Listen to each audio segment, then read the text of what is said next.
La condensation. Parce que, en fait, le seul risque, enfin, le risque qu'on a, et pourquoi on est là sur un pare-vapeur, c'est à cause de la condensation. Pour bien la comprendre, je vous ai remis alors une petite photo. Moi qui suis vosgien, ça me fait beaucoup rire. Je viens du nord-est de la France. Et du coup, on est vraiment typiquement dans ce qu'on peut avoir le matin. Il fait froid et on se retrouve avec un brouillard.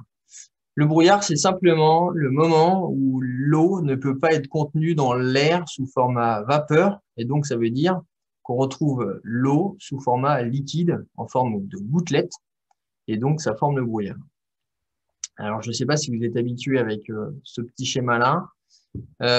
C'est le schéma qu'on sert très souvent. C'est le diagramme de Mollier. Donc, c'est, si vous voulez, l'explication de texte de la capacité de l'air à contenir des grammes. Alors pour ceux, ah oui, j'ai pas dit. Par exemple, je vois Sylvie qui écrit tout. Je vous enverrai. Non, non, très bien Sylvie, c'est parfait. Les premiers de la classe, il en faut. C'est parfait. Non, ce que je veux dire, c'est que on enregistre pour ceux qui ont loupé, mais également, moi, je vous envoie ce support-là à la fin. Vous en faites pas, je renvoie toujours. Il n'y a pas de secret à avoir sur ce qu'on fait, donc vous récupérez tout. Donc, si jamais, voilà, si tu voulais refaire le schéma à la main, ça va être long. Non, ce schéma-là, il dit quoi? Il dit qu'en gros, alors, on a en bas, vous retrouvez la courbe de température. Donc, la ligne des axes, c'est la température qui va de -5 à 25, par exemple, ici. Et alors, je ne me souviens plus abscisse ou ordonnée, mais qu'importe. Dans le sens vertical, vous retrouvez justement les grammes d'air qui sont par kilo d'air sec. Les grammes d'eau, pardon, par kilo d'air sec.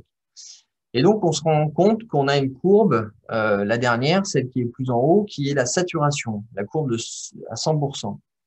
C'est-à-dire qu'au-delà de cette courbe, tout bêtement, en fait, l'air ne peut plus contenir d'eau sous format gazeux. Donc, on va avoir une condensation, on va avoir une saturation de l'air en format gazeux et du coup, on va avoir une précipitation, donc une condensation, donc de l'eau sur format liquide. Et donc, par exemple, si on prend un air à 20 degrés, vous voyez, il peut contenir, lui, à 20 degrés, 14,7 grammes d'eau par kilo d'air sec. Et si vous prenez le même air, simplement parce qu'il il laisse moins de place à l'eau en format vapeur, on se retrouve avec 5,4. Donc, entre 20 et 5 degrés, on a perdu presque 10 grammes d'eau. On les a pas perdus, hein. On a simplement transformé cette eau-là en eau liquide. Est-ce que c'est assez clair pour vous pour l'instant? Alors, pour les plus forts, ceux qui font un peu qui font tout ce qui est PAC, tout ce qui est chauffage avec système par air, on fait de l'enthalpie, c'est-à-dire que vous avez aussi, pardon, la façon de chauffer l'air est aussi en liaison avec ça, avec l'humidité de l'air. Bon. D'où provient l'humidité? Ben, c'est bien simple, hein. Évidemment, il y a le temps qui fait dehors, on est d'accord, mais le premier producteur d'humidité, c'est nous, à travers nos activités et à travers le fait de vivre et donc de respirer. Par exemple, là, j'ai mis quelques définitions. Quand vous prenez une douche, c'est 2 kilos. 2 kilos d'eau que vous emmenez dans l'air. Donc là, par contre, 2 kilos d'eau, ça commence à faire beaucoup. Si vous n'avez qu'une seule salle de bain et que vous êtes 4, ça fait déjà 8 kilos d'eau. Si vous prenez les 8 kilos d'eau et que vous faites tous en même temps, enfin tous en même temps, juste à la chaîne, hein, parce que, évidemment, ça fait quand même beaucoup d'apports d'humidité en très peu de temps. Cet apport d'humidité, si on reprend notre diagramme, le gros risque, c'est la condensation à travers le mur. Si on prend une courbe de température, il fait 20 dedans, 0 dehors. Ici, c'est un mur qui est extrêmement simple. Donc, on a une courbe de température qui descend en mode linéaire. D'accord? Et vous retrouvez sur le diagramme que j'ai remis à côté, hein, un peu qu'importe la forme qu'il a, vous avez un air à 20 degrés avec une ambiance à 50% ou à 70%.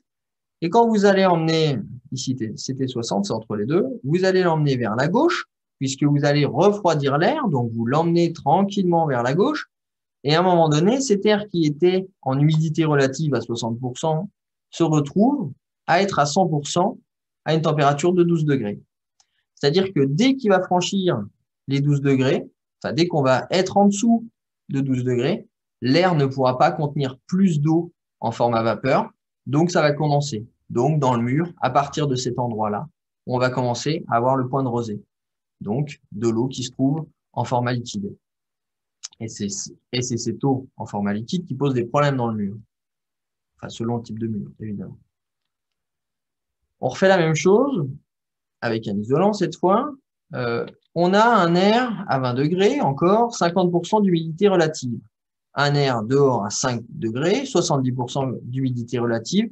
Et dans le schéma qui est représenté ici, vous voyez, on a beaucoup plus d'eau, bien que l'humidité relative soit inférieure, on a beaucoup plus d'eau du côté intérieur que du côté extérieur. Ça, c'est les grammes d'eau contenus dans l'air.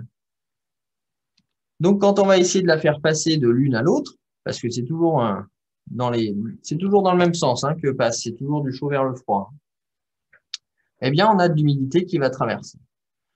Alors, quand on a une paroi classique, le blocage de la vapeur d'eau se fait plutôt au niveau de la structure.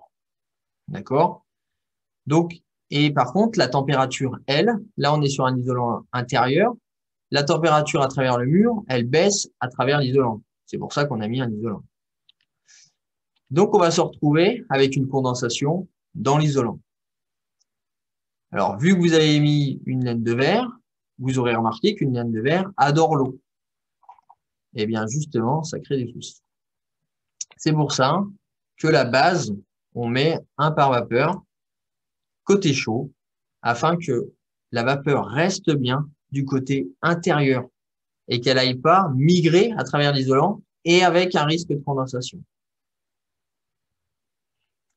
Si on reprend cette même paroi et qu'on met une isolation par l'extérieur, eh bien, le blocage de la vapeur d'eau sur une paroi classique est bloqué au niveau du parpaing ou au niveau du béton. Donc, en gros, ici, c'est comme si on jouait le rôle de pare-vapeur. Donc, on a un risque moindre à travers la paroi. Est-ce que cela vous convient? Alors,